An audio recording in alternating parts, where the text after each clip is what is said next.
कि इस तरह का कोई एक्सपीरियंस आपके साथ रहा हो जब कोई आपको स्टॉक कर रहा हो? आई गेस हर इंसान का रहा है, मतलब, और मुझे लगता है हर लड़की का तो रहा ही होता है। Psycho can't be a lover. एक लड़की थी, उसने मेरी लाइफ बहुत अनकंफर्टेबल कर दी थी। उसने मेरी बर्थडे पर अपने सीने पर ब्लेड से हैप्पी बर्थडे साहिबा और हैप्पी बर्थडे साहिबा लिख लिया था।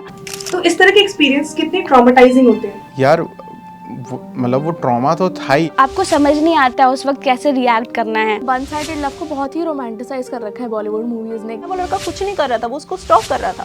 कब तक चीखेगी चिल्लाएगी, एक दिन तो हसीना मान जाएगी। यार वो लाइन है ना कि जब तक सिनेमा है तब तक लोग बनते रहेंगे, जो बनते रहेंगे, एकदम बहुत 100% मुझे लगता है सही बात कही। जो फाइन लाइन डिफरेंस होता है एक डिसेंट अप्रोच में और एक स्टॉकर में, फॉर यू वो क्या है? एक जो डिसेंट पर्सन होता है जो अप्रोच करता है, when you say no to that person understand. क्या ऐसे लोगों को लवर भी बोलना जस्टिफाइड है? जब आप साइको बोल रहे हो तो आप साइको ही बोले। तो भैया सीधी सीधी बात ये है कि नहीं का मतलब नहीं होता है। अगर कोई लड़की या कोई लड़का तुमको बोलता है कि भैया नहीं है हमारी फीलिंग्स तुम्हारे लिए ऐसी, तो समझ जाओ, उसको परेशान मत करो, क्योंकि तुम्हारे लिए वो फीलिंग्स को एक्सप्रेस करने का तरीका हो सकता है, बट सामने वाले इंसान के लिए वो एक ट्रॉमा होता है जो जिंदगी भर उसके साथ चलता है।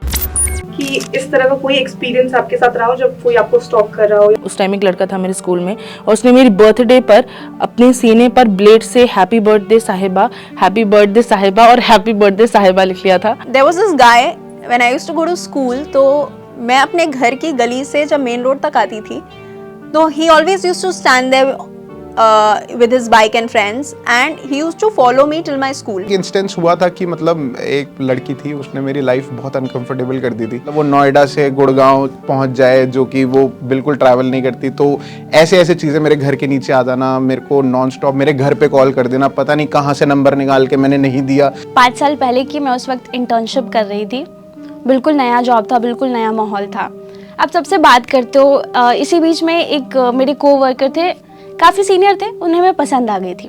उन्होंने मुझे प्रपोज किया और ऑब्वियसली एक तरफा था तो मैंने रिजेक्ट कर दिया, बट वो इतना ज़्यादा ऑब्सेस्ड हो चुके थे कि वो मेरे घर के बाहर 2-2 घंटे तक वेट करते थे। उसे कहीं से नंबर मिल गया और तब ऐसा नहीं था कि हमारे पास पर्सनल फ़ोन होते थे, तो 1-2 बार मुझे जैसे पता चला कि हाँ इस तरह के ब्लैंक कॉल्स आ रहे हैं या फिर ये शायद वो इंसान हो सकता है, तो मैं अपने आप में ही घबराने लग गई। मुझे लगने लगा कि सामने से कॉल कर रहे हैं, लेकिन ऐसा डर था कि शायद मेरे घर वाले भी मुझे गलत समझेंगे। क्लास 8 में थी, उस टाइम पे एक लड़का था जो मेरे घर के बगल में रहता था। मतलब एक बार उसने मुझे एक लेटर लिखा जिसमें उसने कन्फेस किया। मैंने उसको बहुत क्लियरली बोल दिया मेरी तरफ से ऐसा कुछ भी नहीं है।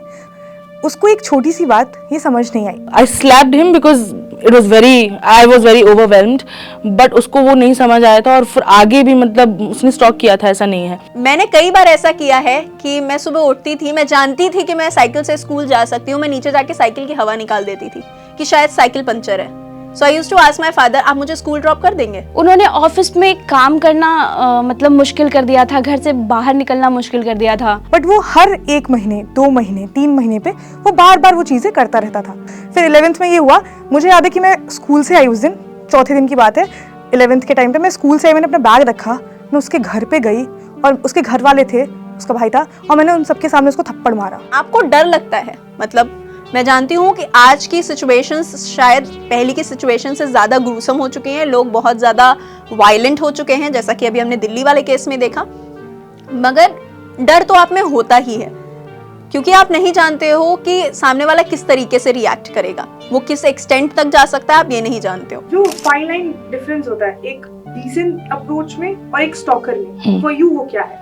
अगर आप डिसेंटली मुझे पसंद कर रहे हैं तो ठीक है, आप इंस्टाग्राम प्रोफाइल एक आध बार सर्च कर सकते हैं, देख सकते हैं, आप मुझे रिक्वेस्ट भेज सकते हैं या फिर मैसेज सीधा सीधा कर दो। यार कौन सा हम तुमको मार रहे हैं, मतलब कोई आजकल ऐसा नहीं है कि आपको मार पिटाई कर देगा अगर आप उससे बोलोगे कि यार मुझे प्यार है तुमसे या मैं तुम्हें पसंद करती हूँ या करता हूँ, या फिर आप डेट के लिए आप किसी को आजकल पूछो, तो ऐसा नहीं है कि अब आपको मारेंगे। हाँ, हो सकता है कि थोड़ा मतलब टेक अ बैक हो जाएंगे, ओ शिट, मतलब मैंने ऐसा सोचा नहीं था कि आप ऐसा फील करते हो मेरे लिए, उससे ज़्यादा कुछ नहीं होगा। तो please just go up to them and talk to them instead of stalking them. एक जो डिसेंट पर्सन होता है जो अप्रोच करता है, when you say no to that person understands and probably wants to be friends after that और treats you like an acquaintance, but this stalker will be persistent, will For instance, small example, I think हर लड़के must have gone through this. Your inbox must be filled with people who will keep sending you good morning, hi, good morning, despite the fact that you have never replied to that person. So I think that this is the same thing that happens on social media, is the same thing when it happens in real life. I guess as you said before you were starting, psycho can't be a lover. So मुझे लगता है कि बहुत अलग तरीके से आप psycho होना डिफाइन कर सकते हैं। किसी के लिए लगता है कि वो बस थोड़ा सा परसिस्टेंट हो रहा है, सिर्फ आपको बताने की कोशिश कर रहा है कि वो आपसे प्यार करता है, मगर व्हेन वो लिमिट कब क्रॉस हो जाती है जहां पे आपको एक लाइन ड्रॉ कर देनी चाहिए, आप वो भूल जाते हैं क्योंकि आप उस ऑब्सेशन में होते हो कि बस आपको वो इंसान चाहिए, आपको उससे बात करनी है। और उसमें शायद मुझे लगता है कि कई बार एक नॉर्मल सेन इंसान भी वो हद क्रॉस कर जाता है। वन साइडेड लव को बहुत ही रोमांटिसाइज कर रखा है बॉलीवुड मूवीज़ ने कि अच्छा मुझे भी कोई ऐसा लड़का चाहिए जो इतना प्यार करे मुझे, या फिर मेरे लिए ये करे वो करे, बट हम रियलाइज़ नहीं करते क्योंकि हम बॉलीवुड मूवीज़ में देखते हैं कि यार ये तो बड़ा ही स्वीट है, उसमें अरिजीत सिंह के गाने लगे, तो हमें भी लगता है कि यार ये तो बड़ा अच्छा, ये भी हमारे साथ होना चाहिए, पर हम रियलाइज़ नहीं करते वो एक्चुअली रियल लाइफ में हो तो वो कितना स्कैरी हो सकता है। क्या ऐसे लोगों को लवर भी बोलना जस्टिफाइड है? मुझे लगता है कि जब आप साइको बोल रहे हो तो आप साइको ही बोले, आप लवर उसमें ना जोड़ें, क्योंकि जब आप लवर जोड़ते हैं तो जो साइको का जो भार है उस पूरे सेंटेंस में वो कम हो जाता है और आपको लगता है कि अरे ये तो नॉर्मल चीज़ है, लवर्स तो ऐसे ही होते हैं। नहीं, लवर्स ऐसे नहीं होते हैं। जब ऐसी चीज़ें होती हैं तो आपके जो दोस्त हैं मतलब वो लोग आपको कहेंगे कि अरे यार बात तो करके देखो यार, तुझे इतना प्यार करता है। होता है, डेफिनेटली होता है। जब वो लड़का जिस तरह से करता था, फॉर एग्जांपल वो मेरे लिए गिफ्ट्स लाता था, तो मेरे दोस्त लोग ऐसा बोलते थे यार वो तेरे लिए इतना कर रहा है, इतने साल से लगातार कर रहा है, अब तो मान जा। मतलब वो इस चीज को नहीं समझते थे, अरे भैया नहीं है तो नहीं है ना, मैं कोई जबरदस्ती अपने अंदर तो फीलिंग्स नहीं डाल सकती ना किसी को लेकर भी। इतना ग्लोरीफाई करता है बॉलीवुड। कबीर सिंह, आई से कबीर सिंह को लोगों ने बहुत अप्रिशिएट किया, मुझे वो मूवी कभी समझ में नहीं आई। If you are hitting out, if you are technically hitting a girl and just saying कि प्यार में एक बार थप्पड़ चल जाता है, सो वो नहीं चलता है। मुझे लगता है यार फॉर एग्जाम्पल शाहरुख खान है, ठीक है, उसे किंग ऑफ रोमांस बोला जाता है, पर उसने भी at one point in life करा कि तू हाँ कर या ना कर, तू है मेरी किरण। अब जब शाहरुख खान जिसके ऊपर सारी लड़कियां मरती हैं वो बोलता है तो हम एक्सेप्ट करने लगते हैं एज लड़कियां कि हाँ ये सही है। व्हेन कबीर सिंह की मूवी में होता है कि जब एक औरत प्यार में होती है तो उसकी प्रायोरिटीज चेंज हो जाती है, ये सब हमारे दिमाग में फीड करा जाता है और हम भी उसे कहीं ना कहीं मानने लगते हैं। और ये वाले केस से मुझे लगता है बहुत सारी बार बहुत सारे लोग बोलते हैं कि जो यार वो लड़की ने why didn't she speak up और why didn't she do this. हम लड़की को क्यों बोल रहे हैं why didn't she speak up, हम लड़के को क्यों नहीं बोल रहे उसने ऐसा क्यों करा। बड़ी शहरों की भी लड़के इनफैक्ट उनको लगता है कि अरे यार प्यार तो यही है, लड़की के पीछे पड़ जाना और उससे परसिस्ट करना और इंसिस्ट करना, यही तो प्यार है। एक और छोटा सा एग्जाम्पल देना चाहूंगी। नमस्ते लंदन में अक्षय कुमार ने एक डायलॉग बोला था, पंजाबी में था कि उसका सार ये है कि प्यार तो वही है जिसमें जिद हो, वरना वो प्यार नहीं।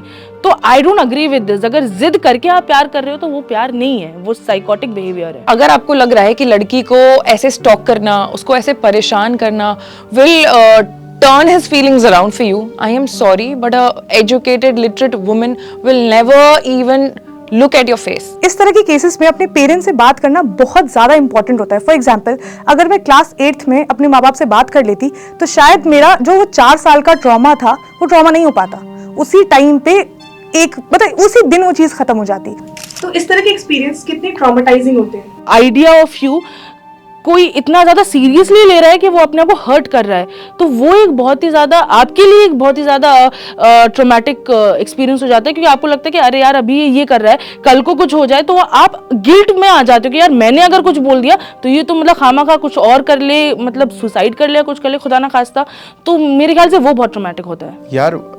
मतलब वो ट्रॉमा तो था ही यार, क्योंकि ऑलमोस्ट मुझे लगता है जितने भी 90s किड है वो एक ही तरीके से बड़े हुए हैं और उनको मतलब अब की जो ये जेन ज़ी है, मुझे लगता है जिसको जो कहते हैं कि उन लोगों में डर नहीं है बिल्कुल भी, वो बहुत ओपन है अपने पेरेंट्स के साथ। हम लोग नहीं थे तो वो बहुत ट्रॉमा था क्यों, और इसी वजह से मतलब इतने सुसाइड केस भी होते थे कि यार किसी के साथ कुछ गलत हो गया तो अब वो उसको बताने, सिंस वो बता ही नहीं सकता, उसको लगता है कि मेरी समाज में क्या इमेज रह जाएगी, तो उसको लगता है कि नहीं मैं जान दे दूं। एट सम पॉइंट कोई ना कोई ऐसा इंसान है जिसको हम भी जानते हैं, जिस पे डोमेस्टिक वायलेंस हुआ होगा, जो एक टॉक्सिक रिलेशनशिप में होगा, जो नहीं बोल पा रहा होगा क्योंकि उसे लगता है ये नॉर्मल है, और वो एक्चुअली प्यार करता है उस इंसान से, तो उसे लगता है मैं फिक्स कर दूंगी उस इंसान को, कुछ नहीं होता, आज उसने मुझे मारा है मैं उसको समझा दूंगी, मैं रो लूँगी तो वो समझ जाएगा। बट ऐसा नहीं होता। लाइक हम हो जाते हैं प्यार में अंधे, हम हो जाते हैं, हम लोगों की फ्लॉज नहीं देखते। बट मुझे लगता है बहुत ही इंपॉर्टेंट है, जब पहला साइन देखो आप कि ये इससे मैं अनकंफर्टेबल हूँ, तभी you have to stop it, क्योंकि फिर वो एक बार अलाउ करोगे तो वो बार बार होता ही जाएगा। सिंपल मैसेज है, सरकार से लेके लड़कियों से लेके सब लोग ये बोलते हैं कि ना का मतलब ना है, प्लीज़ उसे सीरियसली लिया जाए। ये तेरी ना में है हाँ नहीं चलता है, ना पहले चलता था और ना अब चलता है, बस उसको ग्लोरीफाई कर दिया गया था, तो आपको लगता होगा कि शायद ना में हाँ है, ऐसा कुछ नहीं है, ना मतलब ना ही है, प्लीज़ टेक इट सीरियसली।